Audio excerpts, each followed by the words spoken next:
चंदनाचे हात पायही चंदन, चंदनाचे हात पायही चंदन, परिसा नाही हीन कवने अंग, दीपा नाही पाठी पोटी अंधकार, सर्वांगी साखर अवघी गोड, तुका म्हणे तैसा सज्जनापासूनी, तुका म्हणे तैसा सज्जनापासूनी, पाहता अवगुण मिळे चिना, दीपा नाही पाठी पोटी अंधकार, सर्वांगी साखर अवघी गोड, विठ्ठला विठ्ठला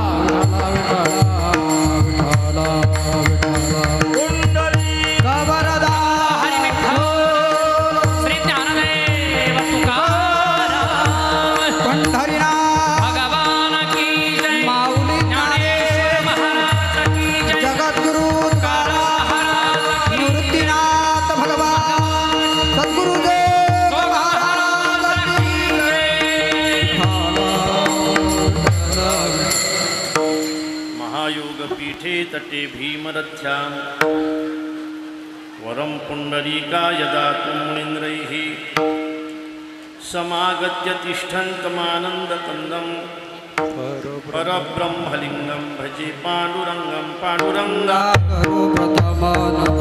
पांडुरंगा करो प्रथम पांडुरंगा करो प्रथम पांडुरंगा करो प्रथम दुसरे चरणा दुसरे चरण संतांशेया दुसरे चरण संतांशेया त्यांच्या पादाने कथेचा विचार पादाने कथेचा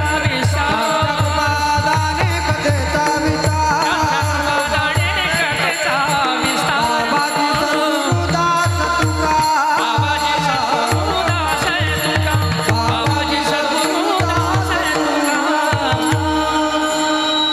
ओम नमो ज्ञानेश्वरा करुणाकरा दयाळा, तुमचा अनुग्रह लाधलो पावन झालो चराचरी, मी कळा कुसरी काहीच नेने बोलितो वचने अतिभाविका, एका जनार्दनी तुमचा दास त्याची आस पुरवावी, तुमचा अनुग्रह लाधलो पावन झालो चराचरी, नमो सद्गुरो तुकया ज्ञानदीपा, नमो सद्गुरो सच्चिदानंद रूपा, नमो सद्गुरो भक्त कल्याणमूर्ती, नमो सद्गुरो भास्करा पूर्णकीर्ती, जयांची केली स्मरण, होय सकळ विद्यांचे अधिकरण, तेची वंदू श्रीचरण श्री गुरूंचे, ते नमस्कारोनी आता विठ्ठला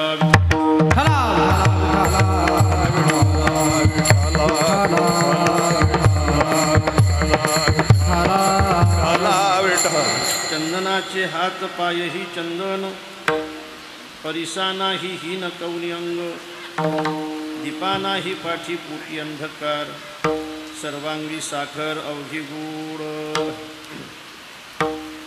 श्री क्षेत्र शिंदे या गावामध्ये हनुमंतरायाच्या या पावन दरबारामध्ये गेल्या 38 वर्षापासून सुरू असलेल्या अखंड हरिनाम सप्ताहाचं या वर्षीचं 39वं वर्ष आहे. त्यानिमित्ताने श्री शिवमहापुराण कथा प्रवक्ते आहेत हरिभक्तिपरायण पंकज नंदजी महाराज कराड यांच्या अमृतवाणीतून आपण शिवकथा ऐकत आहात. गेल्या 2 दिवसापासून सुरू झालेल्या अखंड हरिनाम सप्ताहाचा आजचा हा 3रा दिवस आहे आणि आमचे विकास महाराज, अभिमान महाराज आणि मुरकुटे महाराज आहे ना, ही सगळी कन्याकुमार महाराज काळे महाराज तुम्ही सांग. काळे सर काळेश्वर महाराज, काळे महाराज, काय हरकत नाही, काळेश्वर महाराज. आपण सगळेजण या ठिकाणी उपस्थित आहात. खरं म्हणजे आयोजकांना मी अत्यंत मनापासून धन्यवाद देईन की त्यांनी केलेलं आयोजन अत्यंत सुंदर आहे, अत्यंत रेखीव आहे. या महाराज, अत्यंत सुंदर आयोजन आपण या ठिकाणी करत आहात. 39 वर्षापासून हा अखंड हरिनाम सप्ताह आपण चालवता. एखादी गोष्ट चालू करणं जरी सोपी असली तरी ते पुढे चालू ठेवणं फार कठीण असते. चालू करणं याला योग म्हणतात, त्याला अखंड चालू ठेवणं याला क्षम म्हणतात. कठीण योगावनी क्षेम. योग येणं सोपं आहे, क्षम होणं फार कठीण असतो. पहा, अप्राप्तस्य प्राप्तियोगः प्राप्तस्य परिपालनम क्षमः.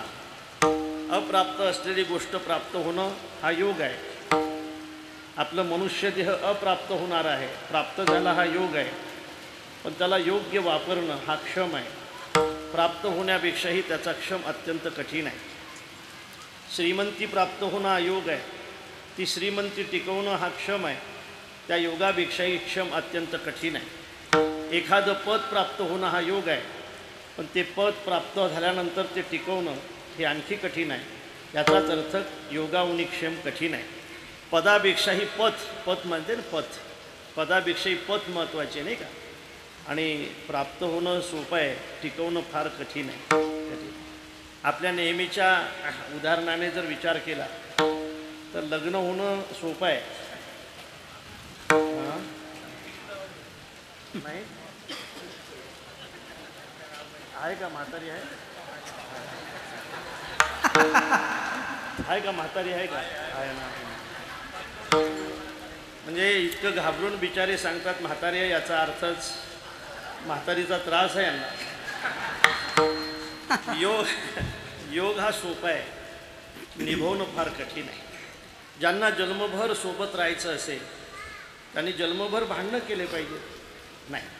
ज्यांना जन्मभर सोबत राहायचं असेल त्यांनी जन्मभर अत्यंत प्रेमाने राहिलं पाहिजे. सुखदुःख येत राहतील, जात राहतील. प्रपंच आहे, प्रपंच हा प्रारब्धाने चालत असतो. आपण कितीही प्रयत्न केले तरी प्रारब्धाच्या पुढे आपल्याला जाता येत नाही. कधी सुखाचे दिवस असतात, कधी दुःखाचे दिवस असतात. सुखाच्या दिवसामध्ये जसं आपण एकत्र असता, प्रेमाने असता, तसं प्रपंचामध्ये एखादं दुःख असलं तरीसुद्धा आपण प्रेमाने असलं पाहिजे. परस्पर आपण साथ दिली पाहिजे. माहीत आहे आपल्याला, रामायणातल्या अनेक कथा माहीत आहेत आपल्याला. रामप्रभू ज्यावेळेला 14 वर्ष वनवासात जातात त्यावेळेला तो वनवास आहे ना, तो फक्त रामाला वनवास आहे. 14 बरस राम बनवासी, तापस वेश विशेष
रामप्रभूला वनवास असताना सुद्धा त्याच्यासोबत सीता जायला तयार होते. या समन्वयाची आज प्रत्येक घराला गरज आहे. ज्या घरामध्ये समन्वय नसेल त्या घरामध्ये ज्या घरामध्ये समन्वय नसेल त्या घरामध्ये समाधान मिळणार नाही. किती श्रीमंती असली तरी प्रत्येक घरामध्ये समन्वयाची गरज आहे. माझ्या दादांनो, प्रत्येक घरामध्ये जर समन्वयाची गरज असेल तर आजही या समाजाला रामकथेची गरज आहे. ज्यावेळेला रामप्रभूच्या समोर जानकी उभी राहिली, रामप्रभूच्या वनवासाची तयारी चालू होती. जानकी म्हणते, प्रभू खऱ्या अर्थाने समोर उभं राहिल्यानंतर रामप्रभू म्हणतात, जानकी क्षमा कर, आत्ता 14 वर्ष पूर्ण होतील, आत्ता मी परत येईल, तोपर्यंत अयोध्येचा सांभाळ करण्याची जबाबदारी मी तुलावर सोपवतो. कोणाशी बोलतोय प्रभू तुम्ही? जानकी तुझ्याशी. तुला माहीत आहे ना, आमच्या कुळामध्ये सत्ता महत्वाची नाही, आमच्या कुळामध्ये सत्य महत्वाचं आहे. आमच्या कुळामध्ये सत्ता महत्वाची नाही, आमच्या कुळामध्ये सत्य महत्वाचं आहे. माहीत आहे तुला, राजगादीपेक्षा सुद्धा आई वडिलाचं वचन आमच्या जीवनामध्ये महत्वाचं असल्यामुळे आत्ता 14 वर्ष पूर्ण होतील जानकी, आत्ता मी परत येईल, क्षमा कर. तू आमच्या घरी आल्यानंतर आम्हाला वनवासात जावं लागतंय, पण जावंच लागते, कारण सत्ता मिळत राहील, सत्य गेल्यानंतर मिळत नसते, आणि म्हणून मला जावं लागते. त्यावेळेला जानकी म्हणते, कोणाशी बोलताय प्रभू तुम्ही? जानकी तुझ्याशी. माझ्याशी नाही असं बोलता येणार तुम्हाला. म्हटले, का बोलता येणार नाही? तू माझी अर्धांगिनी आहेस, तू माझी सौभाग्यवती आहेस. म्हटले, हां, मी तुमची सौभाग्यवती आहे, मी तुमची अर्धांगिनी आहे, मी तुमची छाया आहे, म्हणूनच तुम्हाला असं बोलता येणार नाही. प्रभू, व्यक्ती असेल त्या ठिकाणी छाया येत असते, छाया व्यक्तीला सोडून राहू शकत नाही. मी तुमची अर्धांगिनी असल्यामुळे, मी तुमची सौभाग्यवती असल्यामुळे, माझं सौभाग्य जर 14 वर्ष वनवासात जात असेल तर सौभाग्यवतीला काय अधिकार आहे राज्यामध्ये राहण्याचा? नाही जानकी, तू जनकाची मुलगी आहेस, तू एका सार्वभौम राजाची मुलगी आहेस. महालाच्या बाहेर तुझं पाऊल अजून पडलं नाही, पालखीच्या बाहेर तुझं पाऊल अजून कधी पडलं नाही. एखाद्या माकडाचं चित्र जरी तू पाहिलं ना तर तू घाबरणारी आहे. जानकी, नको येऊ माझ्यासोबत, तो वनवास आहे, अनवानी पायाने फिरावं लागेल, त्या ठिकाणी नको येऊ, तू जनकाची मुलगी आहेस. जानकीचं उत्तर आहे का, महाराज, मी जर दुसऱ्या कोणाची मुलगी असती ना तर तुमच्यासोबत आलीच नसती, पण मी जनकाची मुलगी असल्यामुळे मला तुमच्यासोबत यावं लागेल. जनक फक्त राजे नाहीत, जनक साधू आहेत. मी जर तुमच्यासोबत नाही आली तर जनक मला विचारतील, जानकी, तुझं सौभाग्य ज्या ठिकाणी 14 वर्ष वनवासात जाते त्या ठिकाणी तुला अयोध्येत राहण्याचा अधिकार दिलाय कोणी? तुझं सौभाग्य जर वनवासात जात असेल तर तू सुद्धा वनवासात गेलं पाहिजे, आणि नाही गेलं ना तर आजपासून माहेरला नाही आलं पाहिजे. तू एका साधूची मुलगी आहेस, मी साधूची मुलगी असल्यामुळे मला तुमच्यासोबत यावं लागेल. महाराज, मला तर आश्चर्य वाटते की तुम्ही माझा निरोप घेताच कसा? निरोप कसला माझा घेता, निरोप कसला माझा घेता, जे ते राघव ते सीता, जे ते राघव ते सीता.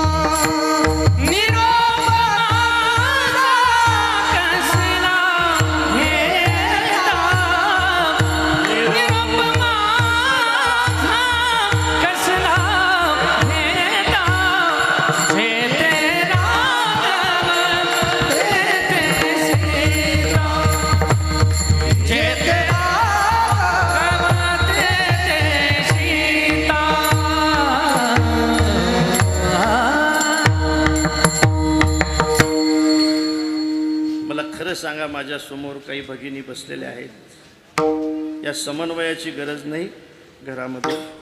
आहे ना? आहे ना? आहे. समन्वयाशिवाय समाधान नाही.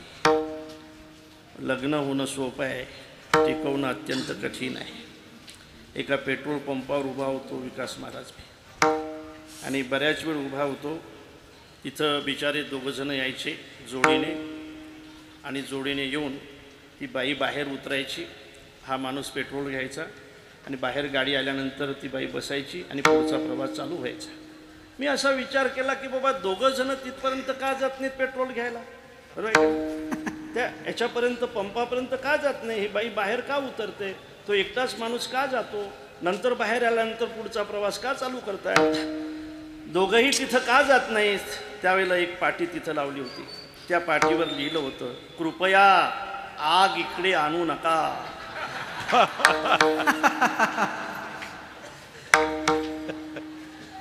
बरोबर आहे ना?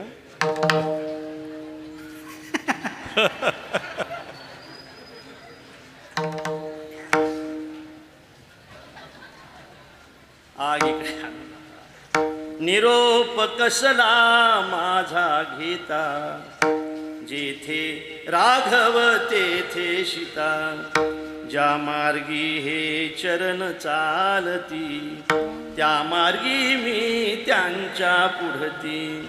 वनवासाची मला न भीती, वनवासाची मला न भीती. संगे आपण भाग्य विधाता, तेथे राघव तेथे सीता. निरोप कसला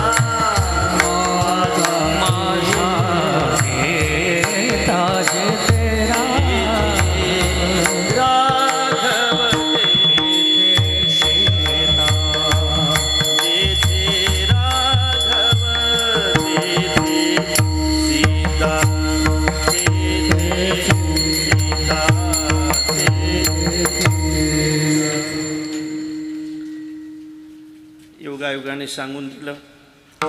माझ्यासमोर माझ्या भगिनी फार मोठ्या संख्येने बसलेल्या आहेत. आपला समन्वय टिकून ठेवा, तुमचं समाधान जाणार नाही. श्रीमंतीने फक्त समाधान भेटत नाही, कपडे भेटत असतात, नाही का, भांडे भेटत असतात, सोनं भेटत असते. पैशाने समाधान भेटत नाही महाराज, घरातल्या समन्वयाने ते भेटत असते. म्हणून लग्न होणं सोपं आहे, टिकवणं कठीण आहे. एक उदाहरण म्हणून सांगितलं, नाही का, कठीण आहे. हे सगळं सहन करावं लागते, मग खूप सहन करावं. आता तर पहिले तरी मग आता योगच येणं कठीण आहे. आता तर योग येणं सुद्धा कठीण आहे. हो, तुझं नाव काय रे? शुभम, सोहम. डॉक्टर व्हायचं आहे तुला? झालं तर दाताचा डॉक्टर होतो तू. पडलेले आहेत. मामा आहे का तुला? आहे ना? मामाला पोरगी आहे का? आहे. मामीचे पाय सोडू नको बाबू तू. आता तुझं रे नाही, मामाच मोकळा आहे अजून. असू द्या.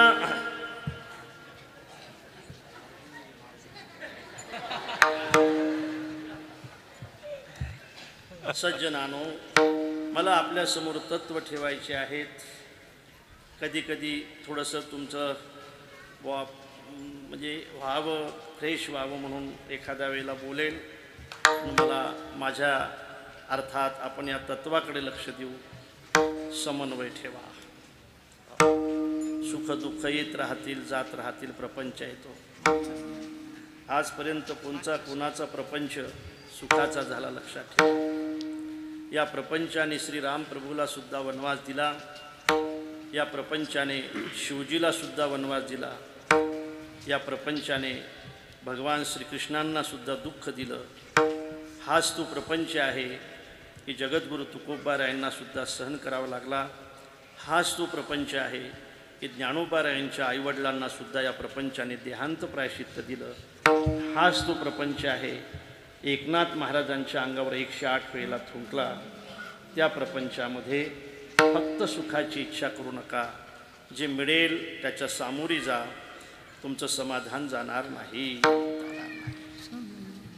कशावरून विषय निघाला होता? योग. 39 वर्षापासून आलेला योग आजही तुम्ही टिकवला म्हणून तुम्हाला धन्यवाद. त्या निमित्ताने निवडलेला अभंग हनुमंतरायाच्या चरणी हे वाक्पुष्प समर्पित करण्यासाठी निवडलेला अभंग जगद्गुरु जगत्वंदनीय महाराष्ट्रभूषण संत शिरोमणी संत सम्राट वैराग्य मूर्ती श्री संत तुकोबारा यांचा 3 चरणाचा आणि सज्जनाचं महत्त्व प्रतिपादन करणारा अभंग आहे. विठ्ठल विठ्ठल विठ्ठल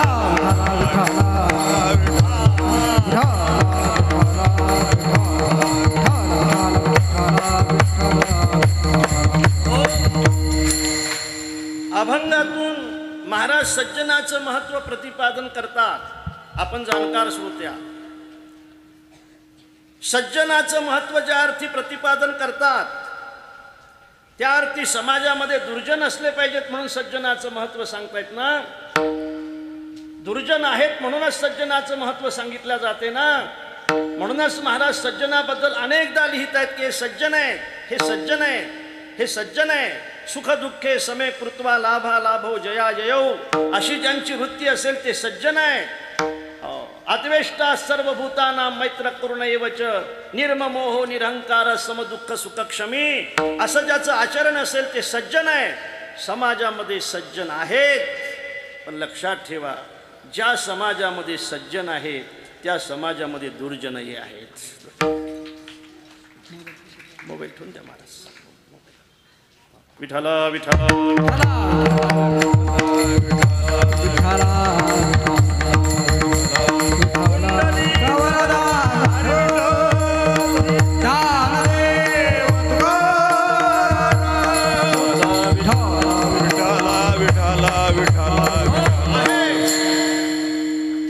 दुर्जनही आहे, सज्जनही आहे. संख्येने सज्जन कमी आहेत पण आहेत, संख्येने दुर्जन जास्त आहेत पण आहेत. असं एकही जंगल नाही की त्या जंगलामध्ये चंदनाचं झाड नाही, पण असं एकही जंगल नाही की त्या जंगलामध्ये लिंबाचंही झाड नाही.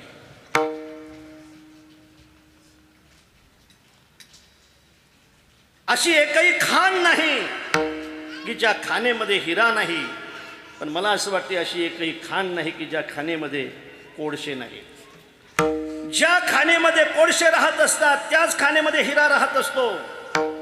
ज्या जंगलामध्ये लिंबाचे बोरीचे झाड राहत असतात त्याच जंगलामध्ये चंदन सुद्धा राहत असतो. आणि ज्या समाजामध्ये दुर्जन राहत आहेत ना त्या समाजामध्ये सज्जन सुद्धा राहत असतो. लिंबाच्या झाडामध्ये, बोरीच्या झाडामध्ये, बाबडीच्या झाडामध्ये चंदन राहतोच कसा? मला असं वाटतंय त्याच्यामध्येच राहतो. आणि एक वाक्य बोलू का, तो त्याच्यामध्ये राहतो म्हणूनच त्याची किंमत आहे.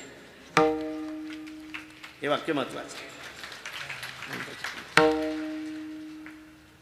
हिरा कोळशामध्ये राहतो म्हणूनच त्याची किंमत आहे, आणि सज्जन दुर्जनामध्ये राहतो म्हणूनच त्याची किंमत आहे. लक्षात घ्या,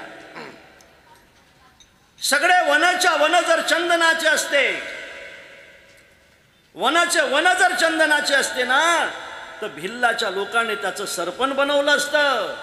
वनाच्या वन जर चंदनाचे असतं ना तर आपण सुद्धा सरपणासाठी त्याचा उपयोग केला असता. अरे वनाच्या वन चंदनाचे नाहीत, वनाच्या वन बाबडीचे, बोरीचे आणि लिंबाचे आहेत म्हणून चंदनाला महत्व आहे. खाणीच्या खाणी जर हिऱ्याच्या असत्या ना त्या सगळ्या लहान लहान मुलाने गोट्या खेळण्यासाठी त्याचा उपयोग केला असता. खाणीच्या खाणी कोळशाच्या आहेत आणि म्हणूनच हिऱ्याला महत्व आहे. सगळे जर सज्जन असते ना, सगळे जर सज्जन असते ना तर सज्जनाला महत्वच प्राप्त झालं नसतं. एखाद्या साधूच्या अंगावर थुंकणारे दुर्जन आहेत आणि म्हणूनच सज्जनाला महत्व आहे. सज्जनाला महत्व आहे. पुढे ऐका, या सज्जनाचं महत्व वाढून देणारे कोण आहेत? या सज्जनाचं महत्व वाढून देणारे दुर्जन आहेत. सांगू, महाराज म्हणतायत दुर्जन असले पाहिजे, प्रमाण आहे. असो खड आईसे फार आम्हा तयाचे उपकार करती पातकाची धुणी मोल न घेता सापणी हे असो ऐसे खडपार आम्हा तयाचे उपकार करती पातकाची धुणी मोल न घेता सापणी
सुंदर उदाहरण आहे पहा. पूर्वी घरातलं धुणं धोबी धुवायची. बोलू नका.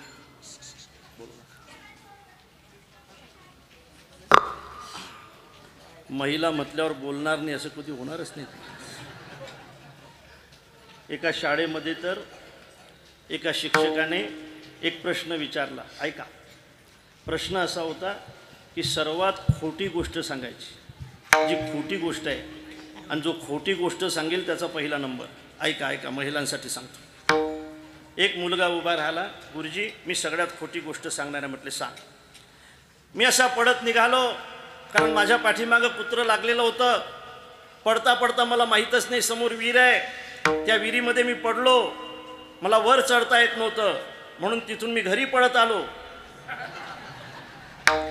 धरून मी दोर नेला आणि मग वर चढलो. गोष्ट खरी का खोटी? खोटी. खोटी गोष्ट आहे. गुरुजी, मी खोटी गोष्ट सांगतो. म्हटले, सांग. माझ्या वडिलांसोबत मी मुंबईला गेलो, बोरी बंदरला गेलो, आहे का, इंडिया गेटला गेलो. समोर समुद्र दिसत होता आणि गुरुजी समोरून एक रेल्वे येत होती. ऐकताय ना तुम्ही? समोरून एक रेल्वे येत होती, त्याच्यामध्ये आम्ही बसलो आणि पुढचा प्रवास केला. गोष्ट खरी का खोटी? नंबर नाही आला. पहिल्याही मुलाचा नंबर आला नाही, दुसऱ्याही मुलाचा नंबर आला नाही. तिसरा मुलगा उभा राहिला. तो म्हटला, गुरुजी 4 महिला होत्या, एका रूममध्ये बसलेल्या होत्या आणि 5 मिनिट गप्पा होत्या. पहिला नंबर आला त्याचा.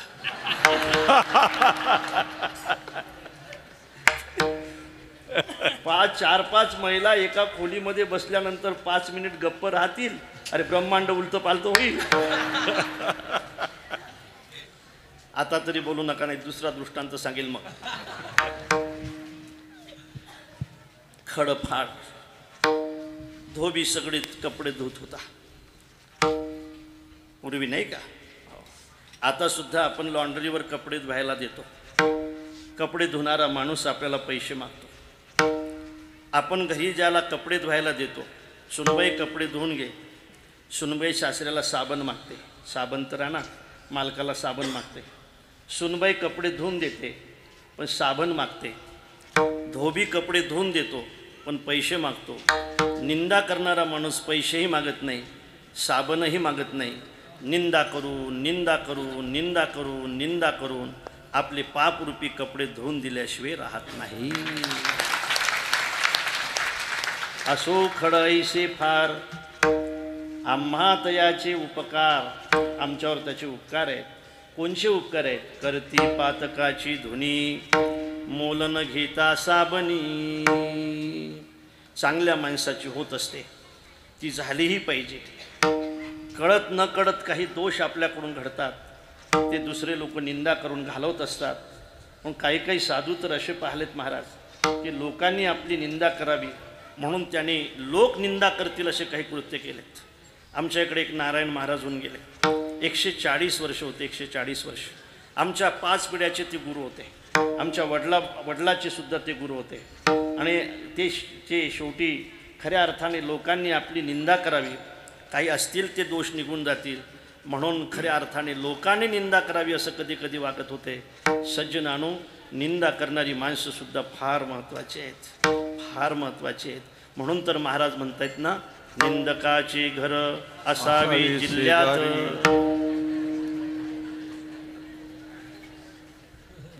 कुठं असावे? शेजारी. ते शेजारीच असते, शेजारीच असते, ते शेजारीच असते. निंदकाचे घर असावे. अरे निंदक लोक आपली पाप घेत असतात. मला अभंगाच्या दिशेने प्रवास करायचा आहे. काही तत्व आपल्या समोर ठेवायचे. आपण खूप चांगली कामं करणारे आहात. चांगलं काम करणाऱ्या माणसाने थांबायचं नाही म्हणून तत्व सांगायचे आहे. चांगलं काम करणाऱ्या माणसाने लोक निंदेने थांबायचं नाही म्हणून तत्व सांगायचे आहे. सांगू तुम्हाला, लोक निंदेमुळे, लोक अपवादामुळे 350 वर्षाच्या अगोदर या महाराष्ट्रातले जगद्गुरू जर थांबले असते, लोक अपवादामुळे 350 वर्षाच्या अगोदर या महाराष्ट्रातले छत्रपती जर थांबले असते ना, तर हे महाराष्ट्रातले सप्ते सुद्धा चालू होण्याच्या अगोदर थांबले असते. लक्षात ठेवा. सप्ते थांबवण्याचा प्रयत्न चालू झालाय.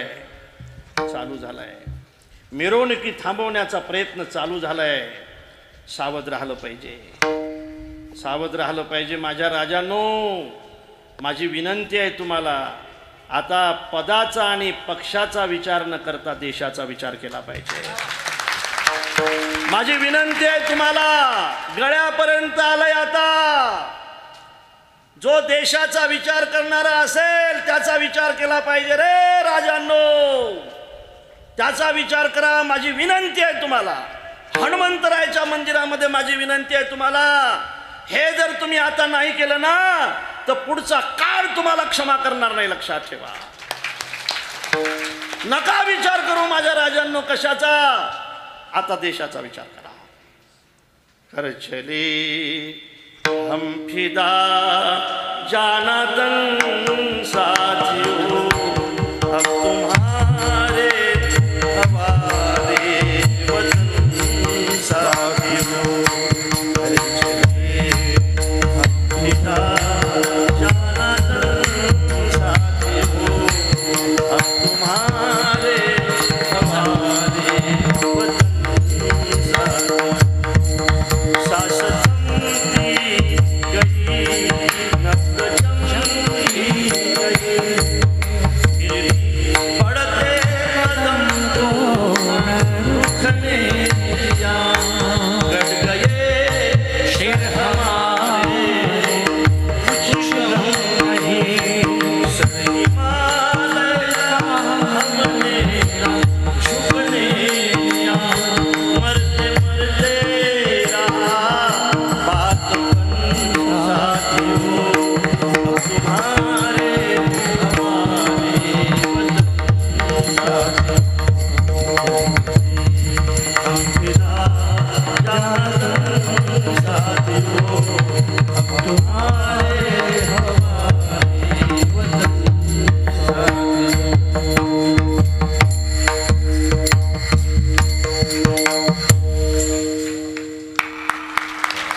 नाही आला तर तुमच्या शिवाय मला या देशाला स्वातंत्र्य मिळवून द्यायचं आहे. हे वाक्य म्हटल्याशिवाय नाशिक जिल्ह्यातून मला जाता येणार नाही. कोणाचं आहे? सावरकरांचं आहे. आला तर तुमच्या शिवाय, नाही आला तर तुमच्या सहित मला या देशाला स्वातंत्र्य मिळवून द्यायचं आहे. देव धर्मान देशापायी प्राण घेतल हाती, शूर मी सरदार आम्हाला कायमनाची भीती. शूर मी सरदार आम्हाला कायमनाची भीती. कटून मराव हेच आम्हाला ठाव. जिंकावा कटून मराव हेच आम्हाला ठाव. लढून मराव मरून जगाव हेच आम्हाला ठाव. देशापायी सारे विसरू, देशापायी सारे विसरू, माया ममता नाती. शूर मी सरदार आम्हाला कायमनाची भीती. कायकुणाची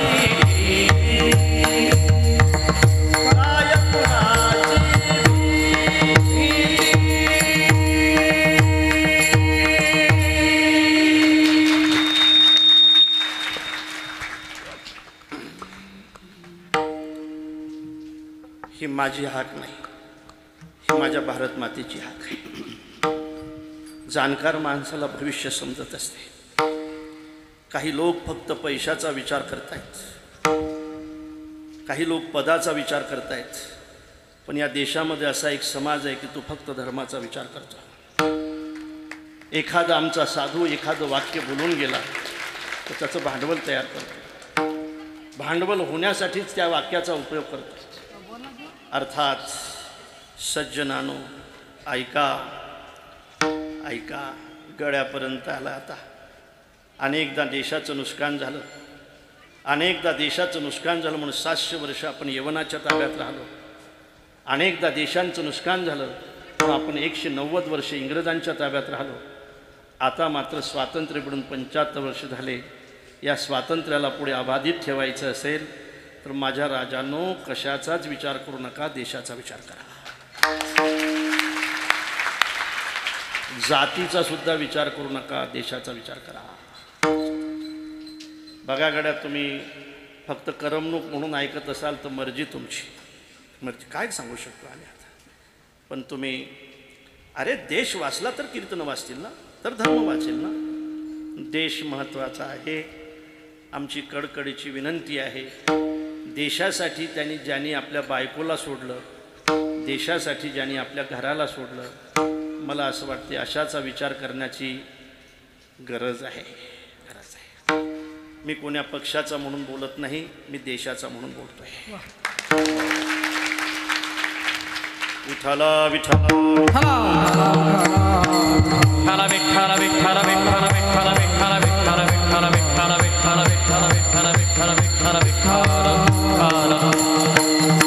हा देश माझा, हा देश माझा, याचे भांडणासे राहू द्या, असे राहू द्या.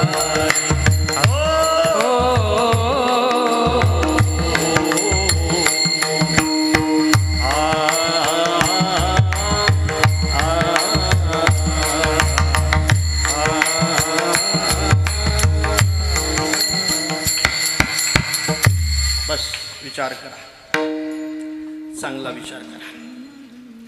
विषय असा निघाला होता, निंदा करणारी माणसं आपल्यावर उपकार करत असतात. विषय असा निघाला होता, चांगली माणसं समाजामध्ये ज्यावेळेला चालत असतात त्यावेळेला त्यांचा विरोध करणारी सुद्धा माणसंच असतात, माणसंच असतात. छत्रपती शिवाजी महाराज ज्यावेळेला चालत होते त्यावेळेला त्यांचा विरोध करणारी माणसंच होते. दुसऱ्याला दोष देऊन काय उपयोग महाराज. त्यांचा चुलतासुद्धा त्यांच्या विरोधात होता हो. सूर्याजी पिसाळ नावाचा मराठासुद्धा त्यांच्या विरोधात होता हो. चंद्रराव मोरेसुद्धा त्यांच्या विरोधात होता हो. खंडोजी खोपडेसुद्धा त्यांच्या विरोधात होता हो. स्वार्थाने बरबटलेली माणसं देशाचा विचार करत नसतात, ते फक्त आपल्या प्रपंचाचा आणि स्वार्थाचा विचार करतात. म्हणून माझ्या राजांनो, छत्रपती शिवाजी महाराजांना त्रास देणाऱ्या माणसाचा जसा आपल्याला आजही राग येतो, आजही राग येतो ना, येतो ना.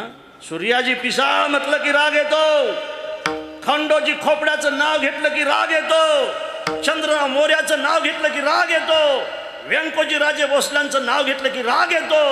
या लोकांनी माझ्या छत्रपती शिवाजी महाराजांचा विरोध केलाय म्हणून राग येतो. इतिहासामध्ये ही नावं आले की आपल्याला राग येतो की आपल्या राजांचा याने विरोध केला. आता जसा आपल्याला त्यांचा राग येतो तसं आता जर तुम्ही चांगल्या माणसाला मदत नाही केली तर भविष्यात सुद्धा लोक आपला राग केल्याशिवाय राहणार नाही. विठ्ठला विठ्ठला विठ्ठला विठ्ठला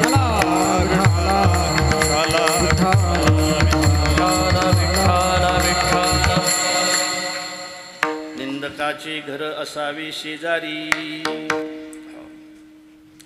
तुमच्याकडे ताक होते का? ताक पाण्याचं होते ना, मग कशाचं? दह्याचं ताक. अगोदर दहीच असते का दूध असते?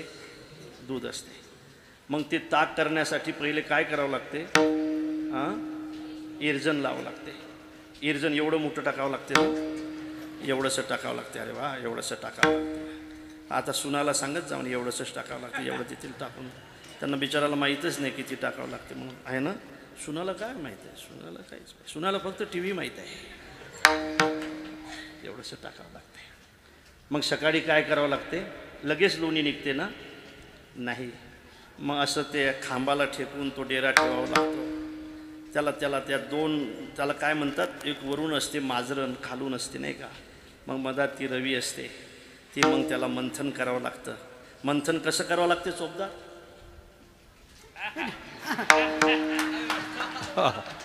असं वा वा कसं कसं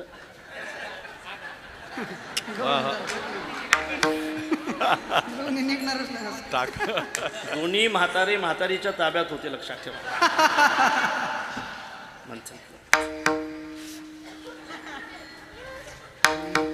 घुम घुम करीती घुम घुम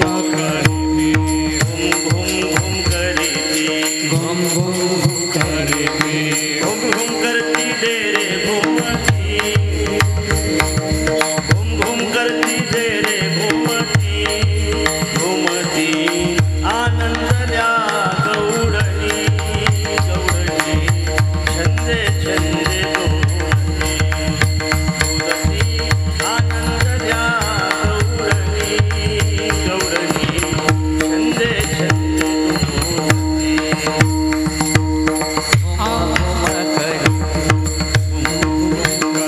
उनवणी शिडवणी घालिता परिते दोन्ही येईना. उनवणी म्हणजे काय? अरे उनवणी म्हणजे काय? गुलाबजाम. उनवणी म्हणजे काय माहित नाही? अरे उनवणी म्हणजे थंड पाणी. उनवणी म्हणजे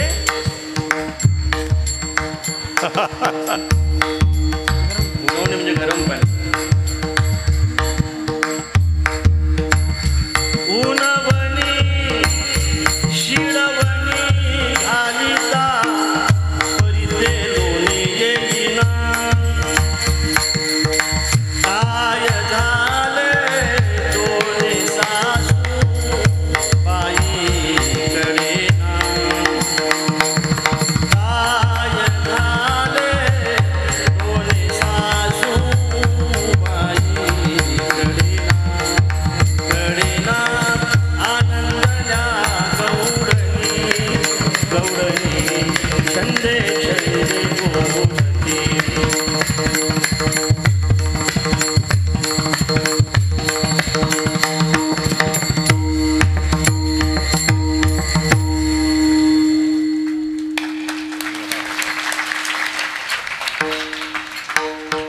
टाळ्या पक्वाद्यासाठी आहेत का माझ्यासाठी?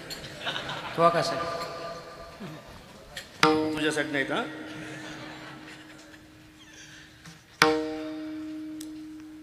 ताक निघत होतं, कोणाला तरी विकत द्यावं लागत होतं. नाही फुकट. रवी लागली की ताकासाठी लाईन लागायची. एका ब्राह्मण बुवाने ताक मागितलं. आजीबाई ताक मिळेल का? म्हटले ब्राह्मण बुवा उद्या या, ताक घेऊन द्या. ब्राह्मण बुवा आला. आल्यानंतर ब्राह्मण बुवाने तवली आणली. तवली तवली समजते? तवली आमच्या विदर्भात त्याला तवली म्हणता येईल. हा तवलीच ना. तवली. आमचे नागे साहेब आहेत बघा, तुमच्या गावात 14 वर्ष राहिले. अनिल भाऊ नागे. आम्ही नेहमी त्यांच्या घरीच राहत असतो. फार सज्जन माणूस आहे. त्यांनीच मला इथं येण्याचा आग्रह केला बरं का यावेळेला. तवली तवली म्हणतायत. तवली अशी असते, ज्याचं तोंड तेवढं असते तेवढं बूड असते. ती तवली घेतली. ती एका हाताने नाही धरावं लागत, दोन्ही हाताने धरावं लागते, नाही तर डोक्यावर घ्यावं लागते. ब्राह्मणबाने ताक घेतलं. तवली अशी डोक्यावर घेतली. ब्राह्मणबा निघाले. गेल्यानंतर वरून एक घार चालली होती. तिच्या तोंडामध्ये साप होता. साप विषारी होता. त्या सापाच्या तोंडातलं विष खाली पडलं. नेमकं त्या तवलीत पडलं. ब्राह्मणबा घरी गेले. अत्यंत सुंदर कढी बनवली. इतकी खास कढी बनवली बघा. इतकी मस्त कढी बनवली. त्याच्यात जिरं टाकलं, त्याच्यात मोहरी टाकली, त्याच्यात लसूण असा ठेचून टाकला. इतकी खास कढी होती. ते मंथनातलं ताक होतं. इतकी सुंदर कढी बनवली ती बघा. कढीपत्ता होता. अशा लाल मिरच्या अशा वर तरंगत होत्या. जिरं वर खाली करत होतं. मोहरी बिचारी घाबरली होती. तिचं मरण आता निश्चित होतं. इतकी खास कढी होती. खरं सांगतो चोपदार, इतकी सुंदर कढी होती ना आबा. सुंदर कढी झाली. ब्राह्मणबाने ताव मारला. त्याच्यामध्ये विष आहे, ब्राह्मणाला माहीतच नव्हतं. विषाचा परिणाम झाला. ब्राह्मणबा गेले. गेले म्हणजे नाशिकला नाही गेले, गेले म्हणजे वर गेले. ब्राह्मण वर गेले. गावात चर्चा सुरू झाली. गावात एक वटा होता की जो प्रत्येक गावामध्ये असतो. त्या वट्यावर काही म्हातारे बसत होते, दुसरं कामच नाही ना यांना. हो रामभाऊ इकडे या, माहित आहे आपल्या गावातल्या शांताबाईने ब्राह्मण मारला. या कीर्तनातली सोडून बरं, नाही तर आपण तुम्हाला माहित आहे शांभाऊ ब्राह्मण मारला शांताबाईने. 4-5 माणसं तिथं गोळा झाले. शांताबाईची निंदा चालू झाली. चित्रगुप्त यमधर्माच्या पुढे उभा होता. कोणावर पाप टाकायचं म्हणून विचारत होता. म्हातारीवर टाकता येणार नाही, कारण म्हातारीने दिलेलं ताक शुद्ध आहे. घारीवर टाकता येणार नाही, साप हे घारीचं खाद्य आहे. सापावर टाकता येणार नाही, त्याच्या तोंडामध्ये दिलेलं विष आपणच आहे. मग टाकायचं कुणावर? म्हातारीवर टाकता येणार नाही, घारीवर टाकता येणार नाही, सापावर टाकता येणार नाही, तर हे टाकायचं कुणावर? सांगितलंय त्यांनी, हे 4-5 जणांचं टोळकं बसलं ना निंदा करणारं, टाकून दे त्यांच्यावर. निंदा मत करना की सखी सच्ची बात कबीर जी की. निंदा मत करना की सखी सच्ची बात कबीर जी की. सच्चा झूठा दोनों भाई खुदा ने बनवाया. भगत की निंदा भगत करे सो वही नरक में गया. मत करना किसकी सच्ची बात कबीर जी की. निंदा मत करना किसकी सच्ची बात कबीर जी की. कबीर जी की, कबीर जी की.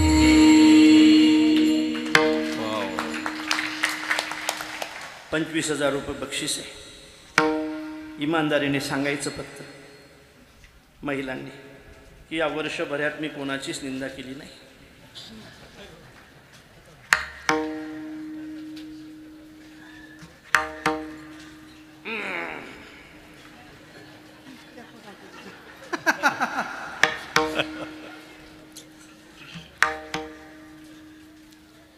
करू द्या पण करू नका. करू द्या पण करू नका. निंदा हा हिरवा चारा आहे, माणसाला फार गोड लागतो. हिरवा चारा एखाद्या बोकड्याच्या समोर जर अनपेक्षित टाकल्या जात असेल, त्याची पूजा केल्या जात असेल, तर सावध राहिलं पाहिजे त्या बोकड्याने. आपली जर पूजा केल्या जात असेल आणि मिरवणूक जर काढल्या जात असेल ना, नक्कीच आपल्या मालकाने कोण्यातरी देवीचा नवस केलेला आहे.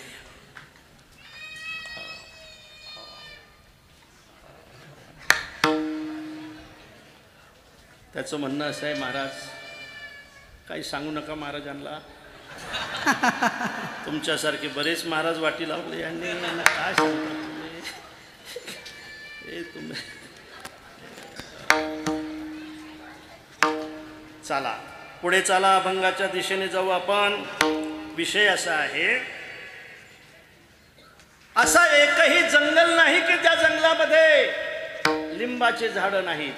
लिंबाचे आहेत म्हणून चंदनाला महत्व आहे, कोळशे आहेत म्हणून हिऱ्याला महत्व आहे, खोटं बोलणारी माणसं आहेत म्हणून खऱ्या माणसाला महत्व आहे, आणि दुर्जन आहेत म्हणून सज्जनाला महत्व आहे. सज्जनाला सगळे सज्जन असते तर महत्व आलं नसतं. आणि म्हणून कोणाचे उपकार मानले पाहिजेत? चंदनाने, बाबडीचे उपकार मानले पाहिजेत. कोणाचे उपकार मानले पाहिजेत? हिऱ्याने, कोळशाचे उपकार मानले पाहिजेत. आणि कोणाचे उपकार मानले पाहिजे? सज्जनाने, दुर्जनाचे उपकार मानले पाहिजे.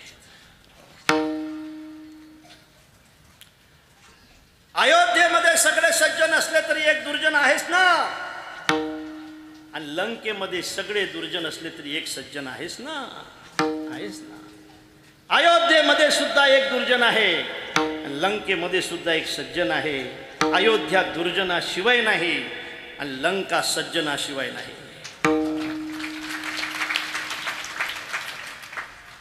माझे हनुमंतराय ज्यावेळेला दक्षिण दिशेला निघाले, समुद्र उल्लंघन करून जात असताना अनेक संकटाचा सामना करत करत निघाले.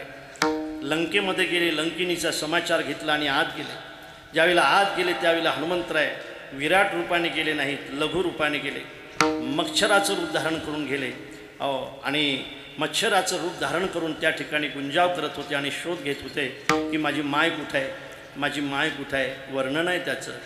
सूक्ष्म रूप धरी शियही दिखावा, सूक्ष्म रूप धरी शियही दिखावा, विकट रूप धरी लंक जलावा, विकट रूप धरी लंका जलावा, भीम रूप धरी असुर संहारे, भीम रूप धरी असुर संहारे, रामचंद्र के काज सवारे, रामचंद्र के काज सवारे, रामचंद्र के काज सवारे.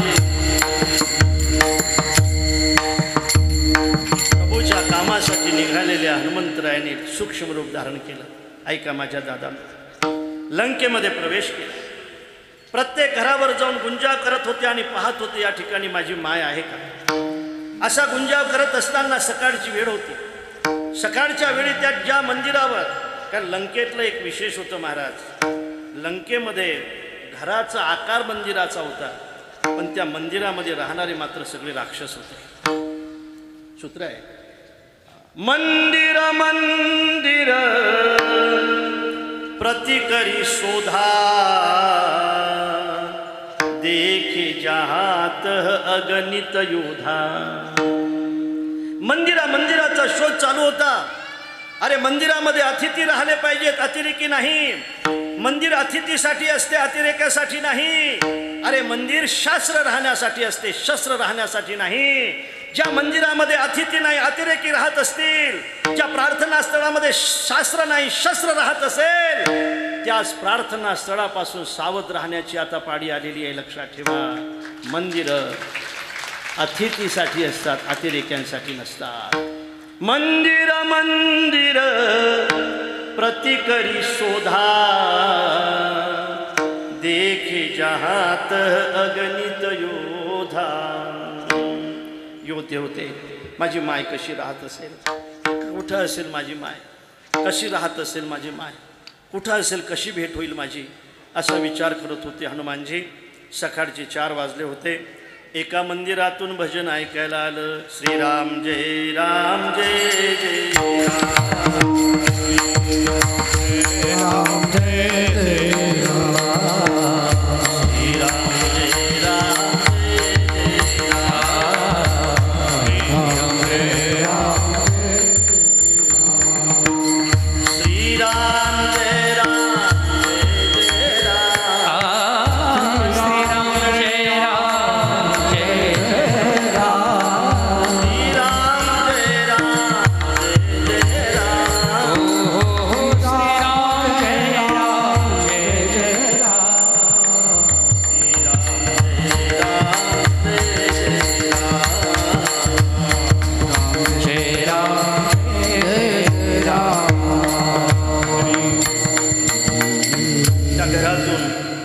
मंदिरातून ज्यावेळेला रामप्रभूच्या नामाचा उच्चार ऐकायला आला त्यावेळेला हनुमानजीने विचार केला.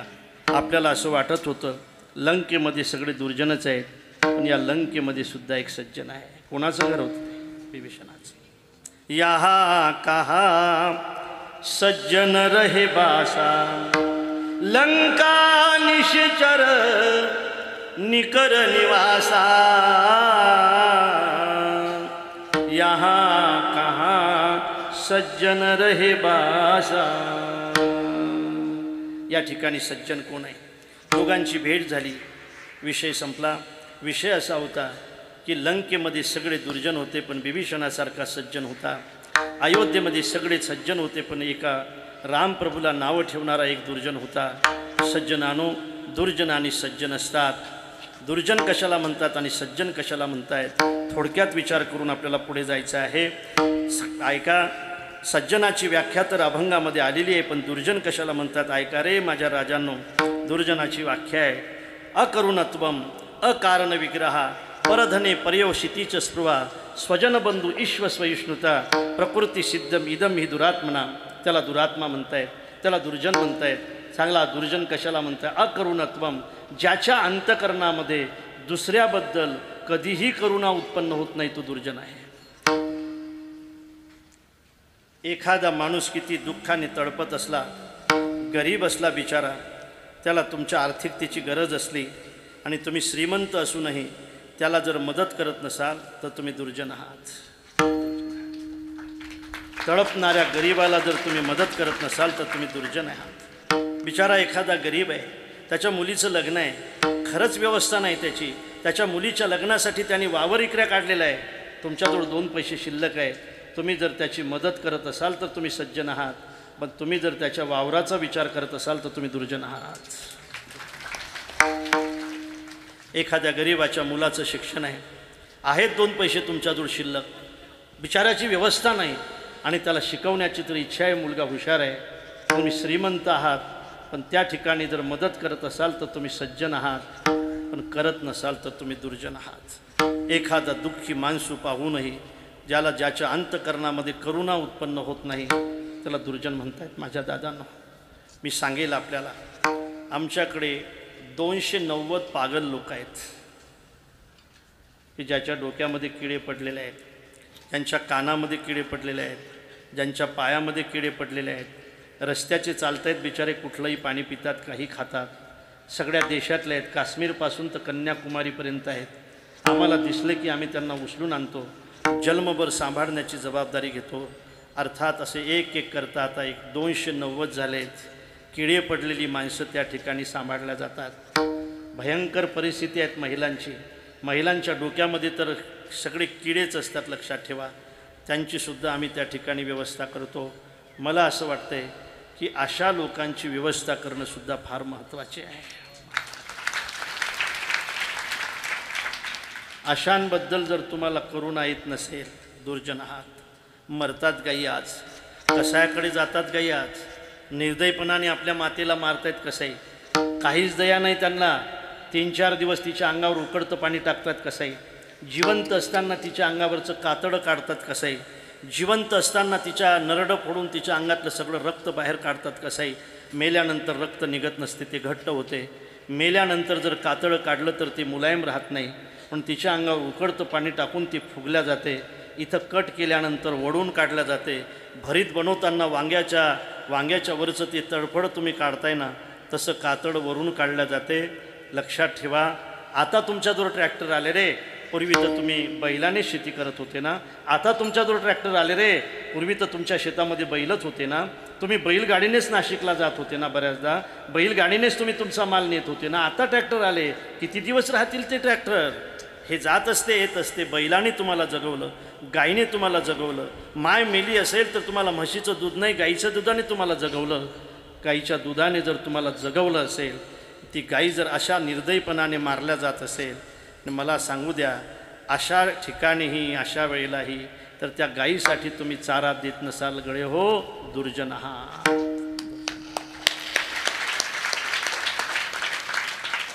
त्याच्यात फक्त तुमचाच नंबर नाही, आमचाही नंबर आहे. आमच्याजवळ 2 पैसे शिल्लक आल्यानंतर जर आम्ही गाईसाठी खर्च करत नसू तर आम्ही इथं उभे असलो तरी दुर्जन आहोत. व्याख्याच आहे दुर्जनाची ही, काय करू त्याला, व्याख्याच आहे ही. तुम्हाला कोणाच्या दुःखाबद्दल जर लेख करुणा नसेल तर काय साठताय त्या पैशाला? ज्याच्यासाठी तुम्ही हा पैसा जमा करून ठेवताय ना, उपयोग करतील, व्यसनी होतील पोरं तुमचे. एवढा नका पैसा कमावून ठेवू की पोराला तो व्यसनाकडे घेऊन जाईल.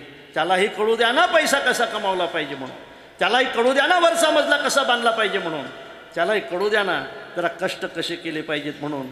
बिना कष्टाचा पैसा जर पोरांकडे देत असाल तर पोरं नक्कीच त्याचा विनियोग चांगला करतील असं मला वाटत नाही. म्हणून पैसा हा शेवटी पैसा असतो. समोर जर एखादं दुःख आलं आणि त्याला जर तुम्ही मदत केली ना तर मरेपर्यंत तो माणूस तुम्हाला कधी विसरणार नाही. काय करावं महाराज, इतक्या दगडाची माणसं असतात की त्यांच्या अंतकरणामध्ये करुणाच नाही. महाराज म्हणतात हे विष्णूची पूजा आहे. सत्य बोले मुखे दुःखवी आणि कांचा दुःखे, दुःखवी आणि कांचा दुःखे, दुःखवी आणि कांचा दुःखे.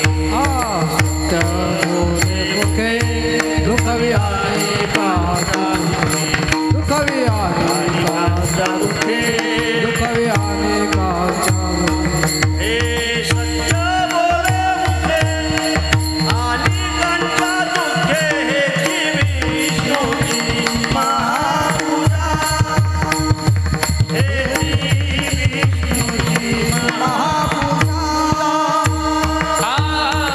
सत्य बोले मुखे दुःखवी आणि कांचा दुःखे, हेच विष्णूची महापूजा, हेच विष्णूची त्याच्या अंतकरणामध्ये करुणा नाही. कीर्तन ऐकत असले तरी याच यादीत आहेत, ते कीर्तन करत असले तरी याच यादीत आहेत. अकरुणत्वम अकारण विग्रह. काही माणसं विनाकारण भांडणं करणारे असतात महाराज. काही कारण नसताना, नाही का, कारण नसताना, नाही का, कारण नसताना काही भांडणं करणारे असतात. अकारण विग्रह, काही कारण नाही, पण भांडण केल्याशिवाय त्यांना जमतच नाही. नाव शांताबाई आहे, पण भांडायला लागली की कुत्र्याची आईच आहे. भांडणाशिवाय बिचारीचा एक दिवससुद्धा जात नाही. हो, म्हणून यातली नाही बरं, तुम्ही आणखी लक्षात ठेवा, दृष्टांतातली आहे भांडण. अकारण विग्रह दुर्जन आहे. परधने परयोषितीच स्पृहा. दुसऱ्याचं धन पाहून ज्याचं पित्त खवळतंय, दुसऱ्याचा मान पाहून ज्याचं पित्त खवळतंय, दुसऱ्याचा मान खऱ्या अर्थाने त्याला दुःख देतो ना, हा सुद्धा दुर्जनच आहे. परधने परयोषितीच स्पृहा. स्वजन बंधू ईश्वस्वयुष्णुता. आता पैशाच्या पुढे जो स्वतः जवळच्या माणसाचा सुद्धा विचार करत नाही, दुर्जन आहे. हे दुर्जनाची व्याख्या आहे, लक्षात ठेवा. आता दुर्जन झाले महाराज, आता सज्जन सांगा ना, सज्जन कसे आहेत. सज्जन कसे आहेत हे सांगण्यासाठी महाराज एका दृष्टांताने सांगतायत की सज्जन असे आहे. चंदनाचे हात पायही चंदन, पायही चंदन. चंदनाचे हात पायही चंदन, पायही चंदन. चंदनाचे हात पायही चंदन, पायही चंदन.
कोणासाठी सांगत जा. यांच्यासाठी वाजवा नाही.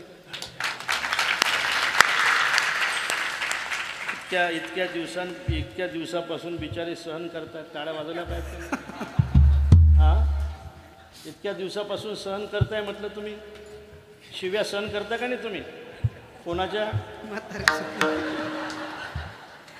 कोणाच्या शिव्या सहन करताय म्हटलं? हां, म्हातारी कधी कधी रागावते. सर तुमचं कसं आहे? असंच आहे का? मिठू घरी नाही तर असं ना, घाबरता ना? असू द्या. ऐका, पहिली उपमा आहे चंदनाची, सज्जनाला दिलेली. चंदन माहीत आहे तुम्हाला. चंदनाचा एक गुण आहे. आता लक्ष देऊन ऐकावं लागेल. बरोबर वेळेवर. नंतर जेवण आहे का? हां, मग काही अडचण नाही. 10 वाजेपर्यंत चाललं तरी चालते. म्हणजे तुम्ही जाणार नाही बा. असू द्या. बरोबर 8:45ला थांबवणार आहे. 9 वाजेपर्यंत सूचनेसहित आपलं कीर्तन थांबणार आहे. पण लक्ष दिलं पाहिजे. सज्जनाला नाम संतांना चंदनाची उपमा दिल्या जाते. चंदन माहीत आहे तुम्हाला. चंदनाचा एक गुण फारच महत्त्वाचा आहे. काय करतो चंदन? चंदन आपल्या संगतीने असणाऱ्या बाबडीच्या झाडांना सुद्धा चंदन करतो. चंदनाने बोरी चंदना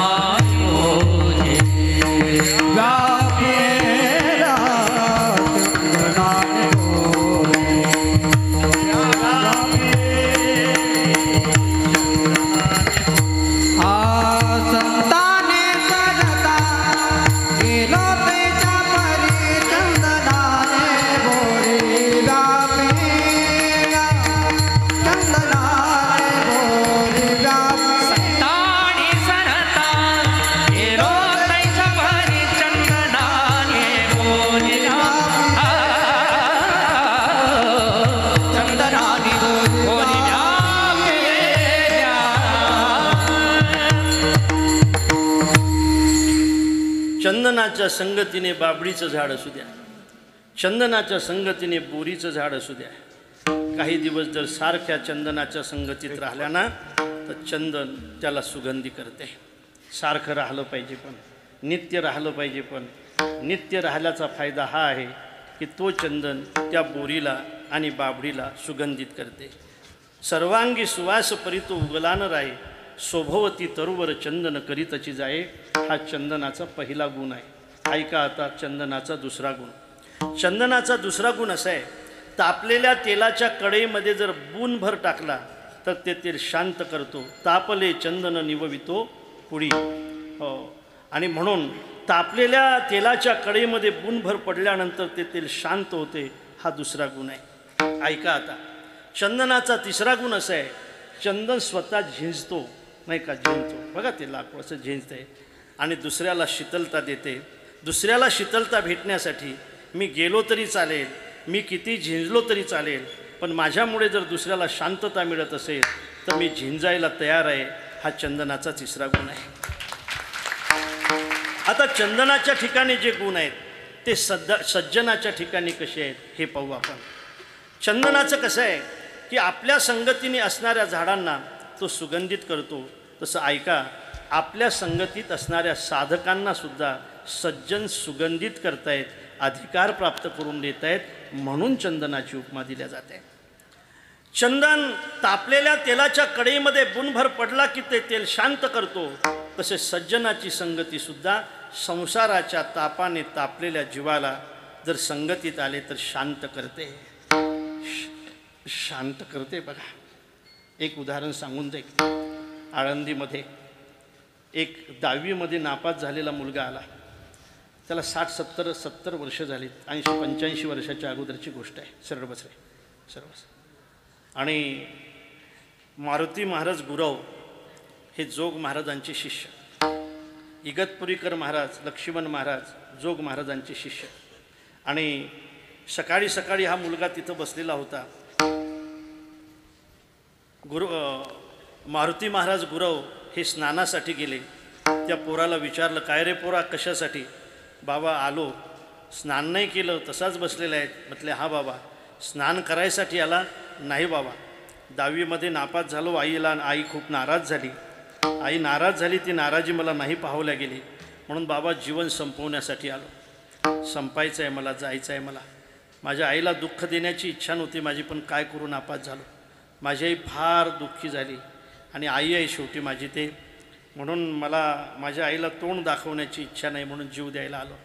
मारुती महाराजांनी त्याचा हात पकडला, लेका तुला जीव द्यायचा नाही, तुला विद्यार्थ्याला जीवन द्यायचं आहे. त्यांना संस्थेमध्ये आणलं आणि नंतर वैकुंठवासी विठ्ठल महाराज घुले यांच्यासारखे विद्यार्थी तयार करण्याची संधी शांताराम गुरुजींना भेटली. थोडीशी संगती झाली त्या तेलाला, त्या चंदनाची, शांत झालं तेल. थोडीशी संगती झाली आमच्या गुरव महाराजांची शांताराम गुरुजीला, गुरुजीचे गुरुजी झाले, विद्यार्थी नाही राहिले, सगळ्यांचे गुरुजी झाले. लक्षात ठेवा, म्हणून साधूची संगती महत्त्वाची आहे. तेल जसं शांत होतं तसं संसाराच्या तापाने तापलेल्या जीवाला सुद्धा शांत करण्याची ताकद फक्त परमार्थाची आणि संगतीची आहे. पुढे ऐका. चंदन स्वतः झिंजतो, तसे साधूसुद्धा समाजाचा उद्धार करण्यासाठी स्वतः झिंजतायत, म्हणून चंदनाची उपमा आहे. लक्षात ठेवा. पण आता पुढे आणखी ऐका. उपमा चंदनाची असली तरी महाराज ती उपमा बदलतात. बदलण्याचं कारण असं आहे, चंदनाच्या ठिकाणी काही गुण आहेत हे बरोबर आहे, पण चंदनाच्या ठिकाणी जी अवगुण आहेत ना ते सज्जनाच्या ठिकाणी नाहीत. आता ऐका, चंदनाचा पहिला अवगुण काय? काढोनी सापाचे वेळे मग चंदना खेव देणे घडे. चंदन आपल्या संगतीला साप ठेवतो, हा अवगुण आहे. साप काढल्याशिवाय चंदन भेटत नाही. अरे ठेवतो कशाला साप बाबा, तू साप कशाला ठेवतो? पण चंदन म्हणतो साप ठेवल्याशिवाय मला गमत नाही, साप तिथं राहिल्याशिवाय राहत नाहीत. काढोनी सापाचे वेळे मग चंदना खेव देणे घडे. दिवशी चढे मग चढे पडे निधान हाता माऊली म्हणतायत. आणि म्हणून चंदन आपल्या संगतीला साप ठेवतो, हा त्याच्या ठिकाणचा अत्यंत मोठा अवगुण आहे. पुढे ऐका. चंदनाचा दुसरा अवगुण आहे, चंदन बोरीला सुगंधित करतो, चंदन बाबरीला सुगंधित करतो, पण चंदन केळीला सुगंधित करत नाही, चंदन बांबूला सुगंधित करत नाही, आणि चंदन हिंगणाला सुगंधित करत नाही. हो, हे साऊंडवाले मोबाईल नका पाहू, मोबाईल लक्ष द्या. चंदन केळीला सुगंधित का करत नाही? त्याचं कारण असं आहे, केळीला खोडच नसते महाराज, तिला पडदे असतात. पडदे नाही, पडदे असतात. एक पडदा काढला की दुसरा पडदा असतो. या कीर्तनात हा पडदा निघाला की दुसरा तयार असतो, त्या कीर्तनात तो निघाला की दुसरा तयार असतो. किती पडदे काढणार, किती पडदे काढणार? पर्दे मेरने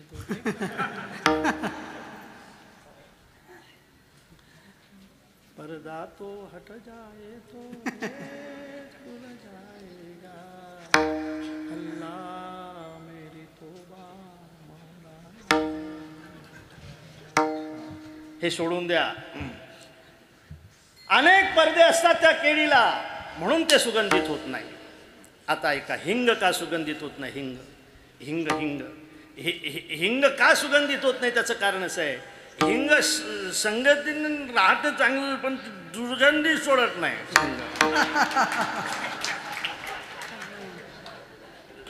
संग एखादं गाडी चालवते पण दुर्गंधी सोडत नाही, दुर्गंधी सोडत नाही, व्यसन सोडत नाही, म्हणून सुगंधित होत नाही. तिसरा ऐका, बांबू का सुगंधित होत नाही?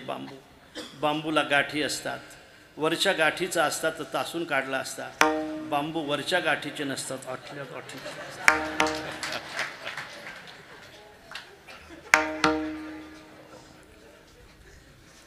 आतल्या गाठीचे बांबू हे चंदनाच्या संगतीने असून सुद्धा सुगंधित होत नाहीत. पण हे बांबू चंदनाच्या संगतीने किती दिवस राहिला तरी तू सुगंधित होणार नाहीसले का? अशा रस्त्यावर उभा राहा की ज्या रस्त्याने आमची नाशिकची मंडळी पंढरपूरला जातील. अशा रस्त्याने उभा राहा की आमची नाशिकची मंडळी त्र्यंबकला जातील, दिंडीमध्ये जातील, असा सरळ पाहून तुला तोडून घेतील, मस्त त्याला तेल लावून सरळ बनवतील, बाहेरच्या गाठीत तासून काढतील, तुझ्यावर पताका लावतील, खांद्यावर घेतील बांबू. चंदनाच्या संगतीने किती दिवस राहिला तरी तो सुगंधित होणार नाही. पण एखाद्या वारकऱ्याच्या खांद्यावर या भगव्या पताकीला जर तुझा आधार मिळाला ना, तर बांबू लोक तुझी पूजा केल्याशिवाय राहणार.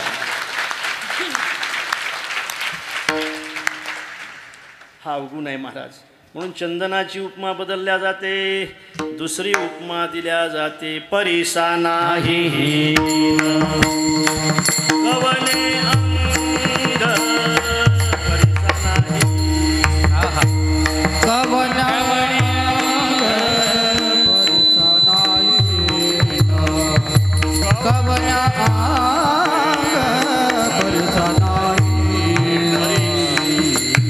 परीस पाहिलाय आपण, लोखंडाचं सोनं करतो.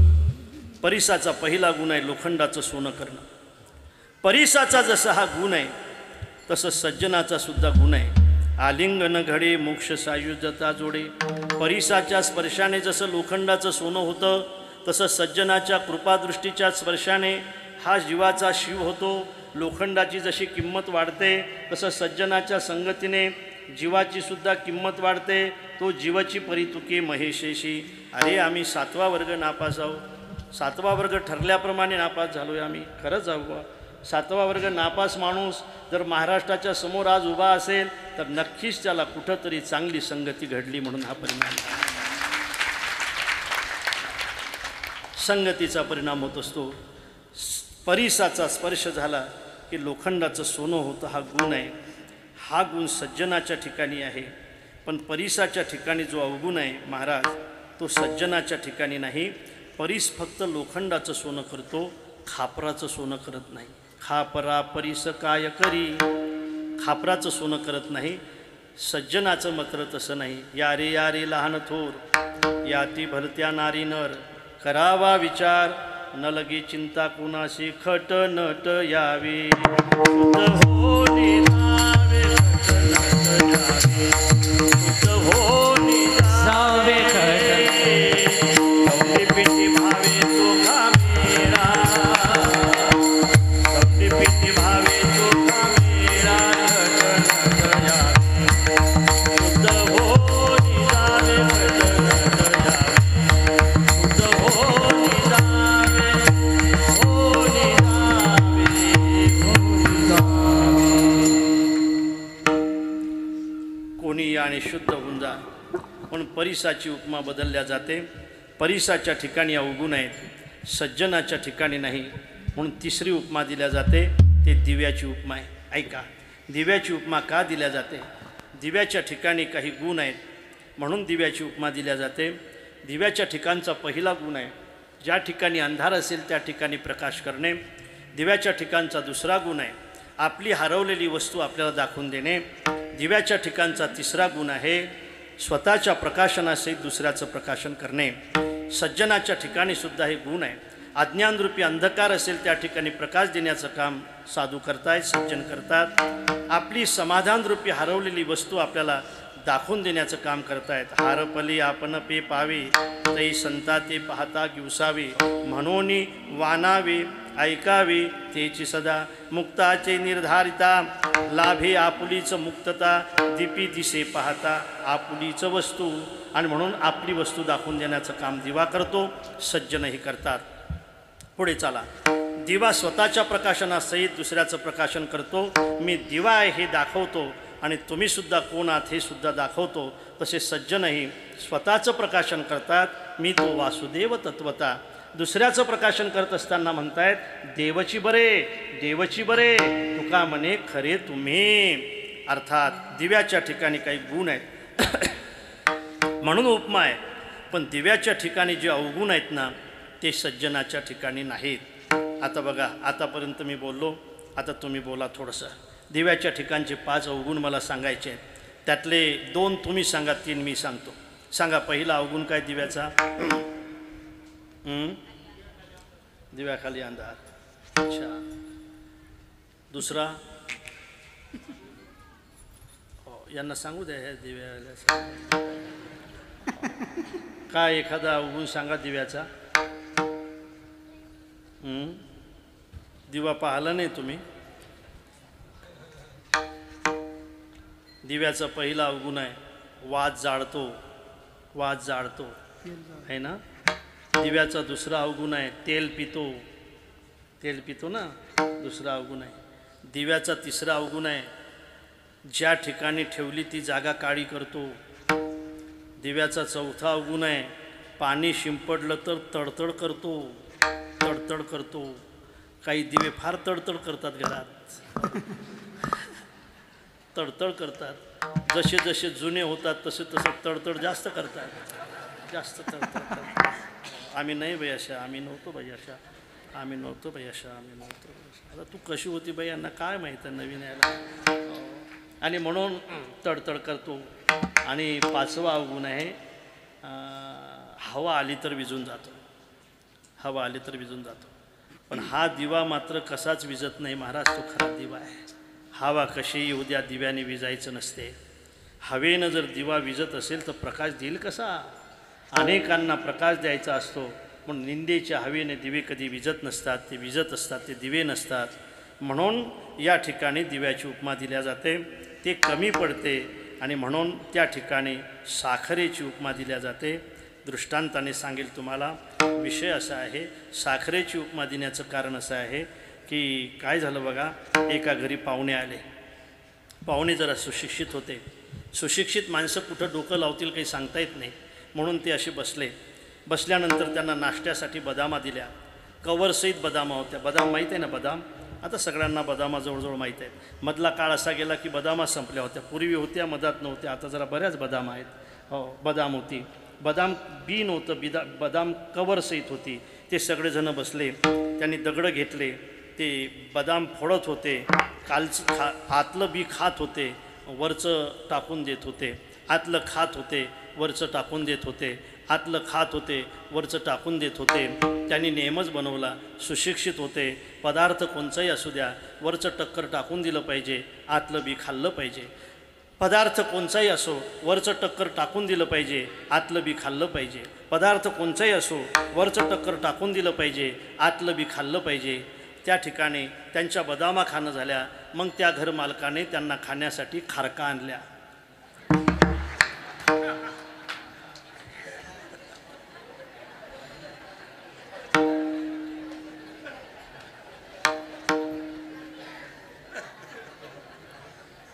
हेच होते ते दोघं जण.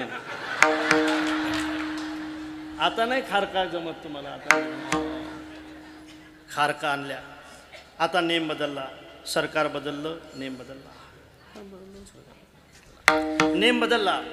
आता वरचं टक्कर खाल्लं पाहिजे, आतलं बी टाकून दिलं पाहिजे. वरचं टक्कर खाल्लं पाहिजे, आतलं बी टाकून दिलं पाहिजे. वरचं टक्कर खाल्लं पाहिजे, आतलं बी टाकून दिलं पाहिजे. खारका खाणं झाल्या. मग त्या घरमालकाने त्यांना खाण्यासाठी पिकलेले आंबे आणले. आता सांगा भाऊ, वरचं खाल्लं पाहिजे का आतलं खाल्लं पाहिजे? आतलं खाल्लं पाहिजे ना.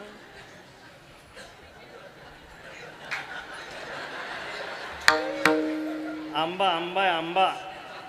आता वरचं खाल्लं पाहिजे का आतलं खाल्लं पाहिजे? आतलं खाल्लं पाहिजे ना. म्हणजे कोय खाल्ली पाहिजे त्या आंब्याची.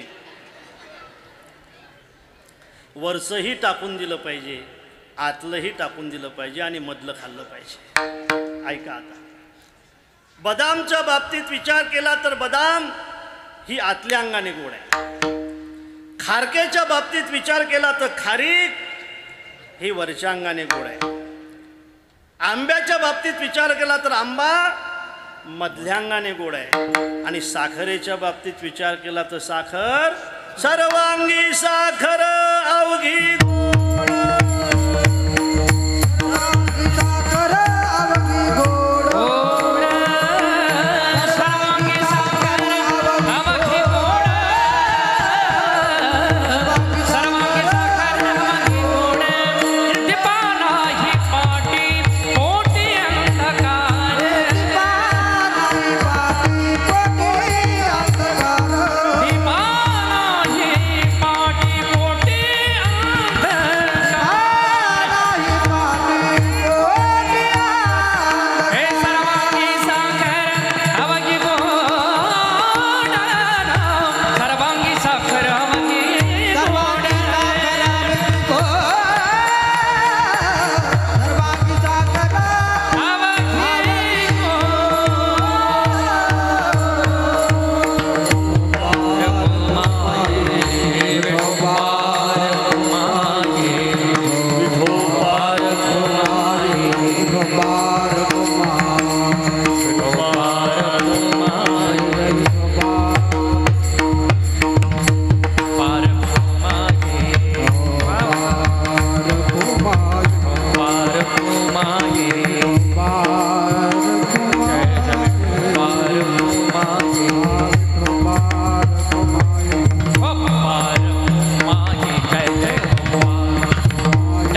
वैकुंठवासी मधुकर राजाराम जाधव यांच्या स्मरणार्थ श्री योगेश मधुकर जाधव यांच्यातर्फे आजची ही नाही का सेवा आहे.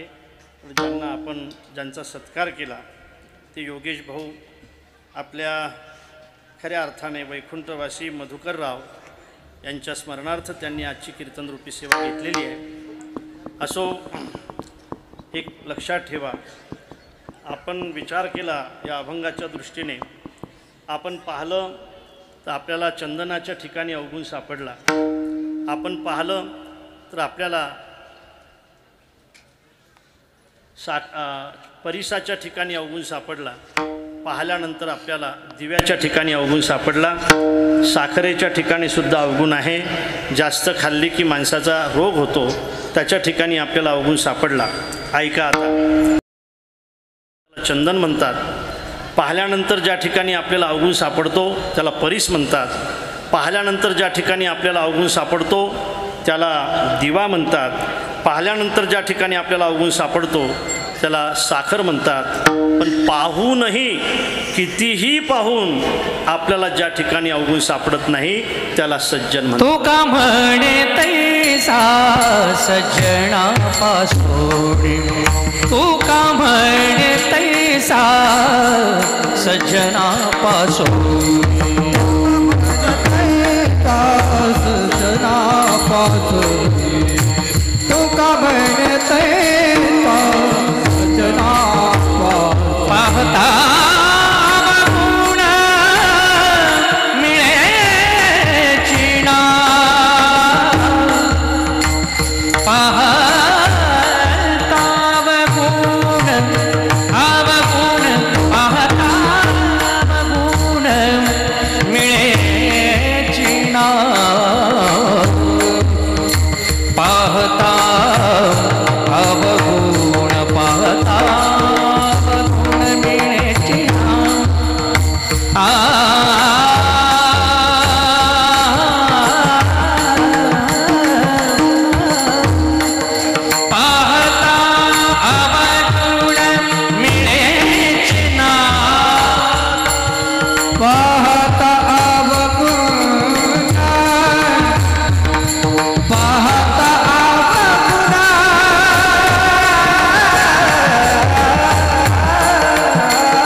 नियोजनाचा भाग आपल्या ठिकाणी दिसतो. मी सगळ्यांना कार्यकर्त्यांना मनापासून धन्यवाद देतो. असाचा उत्सव अखंड चालत राहो अशी हनुमंतरायाच्या चरणी प्रार्थना करतो आणि विठ्ठल जय जय.